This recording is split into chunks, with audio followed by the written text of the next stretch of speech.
Welcome dear students. In today's lecture we will discuss how the objects can be used as a function arguments, and also we will discuss the function also can be used for returning the objects.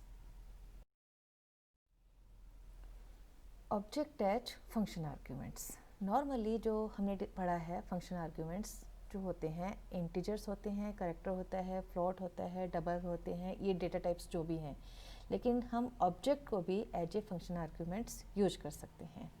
N object may be used as a function arguments.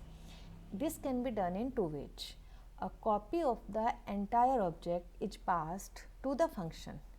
This method is called pass by value. जब हम object को ही पास कर देते हैं तो वो पास by value होगा, क्योंकि उससे क्या होगा, फंक्शन के अंदर हम यदि कोई चेंज करेंगे ऑब्जेक्ट में तो वो एक्चुअल जो ऑब्जेक्ट है जो कॉल करते वक्त यूज किया गया था मेन प्रोग्राम में जो ऑब्जेक्ट है उसमें चेंजेस नहीं होंगे. In this method any changes made to the object inside the function do not affect the object use to call the function. I repeat कि जो भी ऑब्जेक्ट का चेंजेस, ऑब्जेक्ट में चेंजेस आप फंक्शन के अंदर कर देंगे वह मेन प्रोग्राम के ऑब्जेक्ट में कोई भी चेंज नहीं होगा.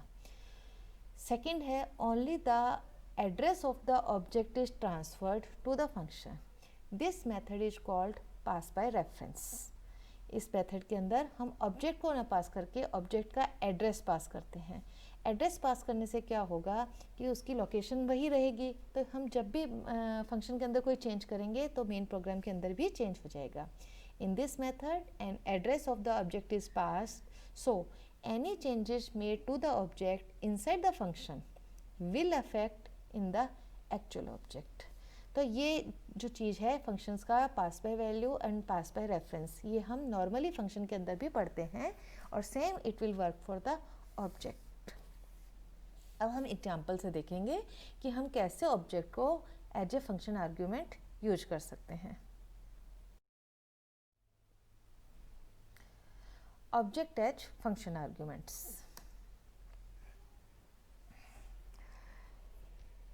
यहाँ पे देखिए बच्चों, यहाँ पे हमने एक क्लास बनाई है. इससे ऊपर दो लाइनें हो रही होंगी, hash include CONIO.h and IOStream.h.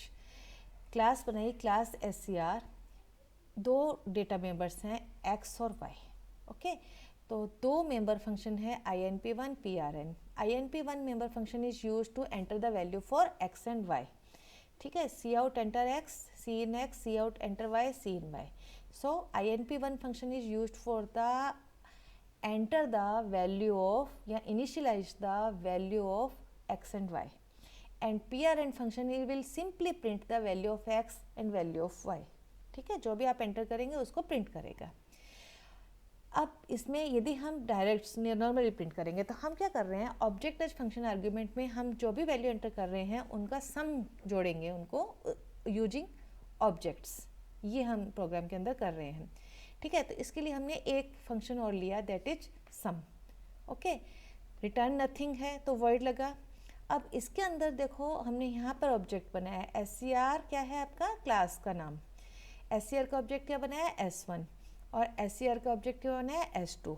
और हम यहाँ पे लिख रहे हैं x is equal to S1.x, मतलब जो S1 से आप इसके अंदर वैल्यू इनपुट करेंगे वह x, और जो आप S2 ऑब्जेक्ट से जो वैल्यू इनपुट करेंगे उसका x. तो S1.x प्लस S2.x, और y के अंदर हम डालेंगे S1.y प्लस S2y. अब ये S1 के अंदर जो वैल्यू होगी वो कहाँ से आ रही है, मेन प्रोग्राम से आ रही हैं. देखो, अब हम मेन प्रोग्राम के अंदर जाते हैं.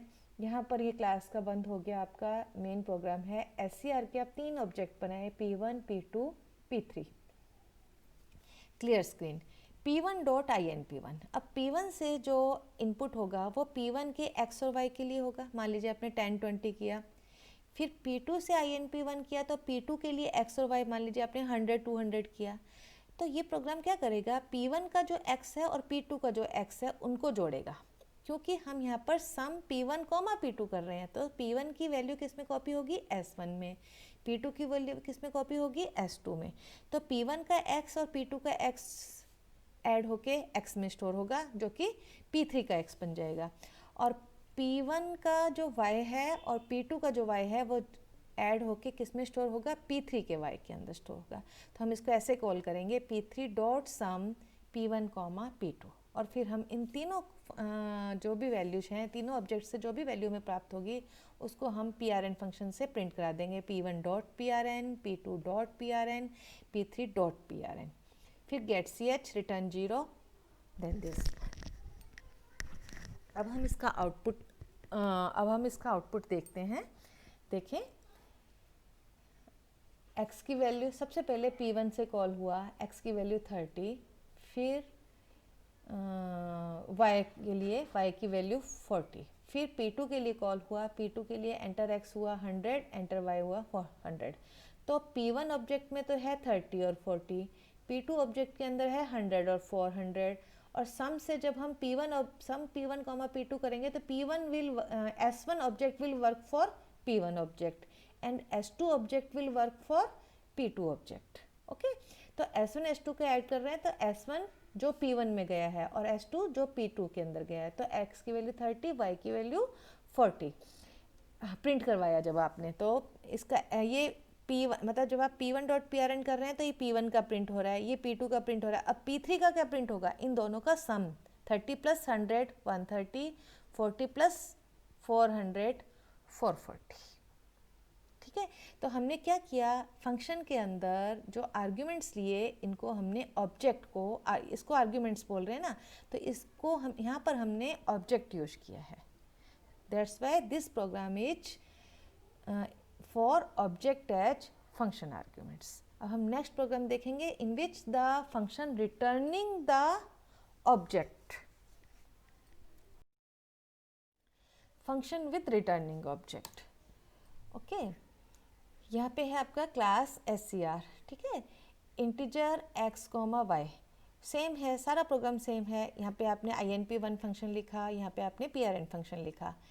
यहाँ पर डिफरेंस है, वहाँ पे हमने void लिखा था क्योंकि वो रिटर्न नहीं कर रहा था, लेकिन यहाँ पर ये ऑब्जेक्ट रिटर्न करेगा तो हम यहाँ पे क्लास का नाम लेंगे। मतलब वेरिएबल का क्या होगा, क्लास, मतलब जो रिटर्न कर रहा है S3 उसका डेटा टाइप क्या है, S3 का डेटा टाइप है क्लास डेटा टाइप, तो यहाँ SCR होगा। ठीक है, तो एक तो ये डिफरेंस है, void नहीं यूज करेंगे। फिर यहाँ पर हम जो आर्ग्यूमेंट्स हैं वह भी ऑब्जेक्ट ही ले रहे हैं। अब यहाँ पे आपने एक नया ऑब्जेक्ट बनाया SCR S3। अब हम लिख रहे हैं S3 dot x is equal to S1 dot x plus S2 dot x, S3 dot y is equal to S1 dot y plus S2 dot y, और रिटर्न S3। यहाँ से return हो रहा है, तो हम ये प्रोग्राम पढ़ रहे हैं फंक्शन विद रिटर्निंग ऑब्जेक्ट। तो ये जो रिटर्न कर रहा है ना S3 जो है वो ऑब्जेक्ट है SCR का। ठीक है, तो उसको रिटर्न करेगा। तो जब यहाँ से कुछ वैल्यू रिटर्न होगी तो मेन प्रोग्राम में उसको होल्ड करने के लिए भी ऑब्जेक्ट होना चाहिए। यहाँ पे जब आते हैं मेन प्रोग्राम में P1 P2 P3 तीन ऑब्जेक्ट बने, P1 को INP1 से कॉल किया, P2 को INP1 से कॉल किया, P3 इजिकल टू लिखेंगे क्योंकि यहाँ से रिटर्न जो हो रहा है ना वो P3 में आएगा। S3 भी ऑब्जेक्ट है, P3 भी ऑब्जेक्ट है, और फिर लिखेंगे P3 डॉट सम P1 कॉमा P2। तो P1 और P2, P1 जो है मतलब S1 जो ऑब्जेक्ट है वो P1 के लिए वर्क करेगा, S2 object will work for P2 and S3 object will work for P3। उसके हिसाब से ये प्रिंट हो जाएगा। तो आउटपुट जो आएगा इनका बिल्कुल सेम है, वैसे ही आएगा जैसे प्रीवियस एग्जाम्पल में था, लेकिन इसको लिखने का तरीका अलग है। इसमें हमने ऑब्जेक्ट एज फंक्शन आर्ग्यूमेंट्स भी यूज किया है plus function with returning object भी यूज किया है, तो दोनों चीज़ें एक साथ आ रही हैं, सेम है। P1 के लिए आपने 4065 डाला, P2 के लिए आपने 5085 डाला, देन P1 डॉट PRN से x is equal to 40 y is equal to 65, P2 dot PRN से x is equal to 50 y is equal to 85, P3 dot PRN में क्या करेगा, P3 के अंदर जब x और y आएगा वो इनका सम आएगा, तो 40 प्लस 50 90, 65 प्लस 85 150, दोनों का सम हो जाएगा। एक्स एक्स को जोड़ेगा और वाई वाई को जोड़ेगा, दोनों ही ऑब्जेक्ट के एक्स आर्ग्यूमेंट्स को जो एक्स डेटा मेंबर को जोड़ेगा और दोनों ही ऑब्जेक्ट्स के वाई डेटा मेंबर्स को जोड़कर वो P3 के डेटा मेंबर्स के अंदर उसको स्टोर करेगा। सो ये है function with returning object. Okay, so video tutorial में हमने देखा कि फंक्शंस, हम ऑब्जेक्ट को एज ए फंक्शन आर्ग्यूमेंट भी यूज कर सकते हैं और like any other normal functions हम फंक्शन से ऑब्जेक्ट को रिटर्न भी कर सकते हैं। Thank you.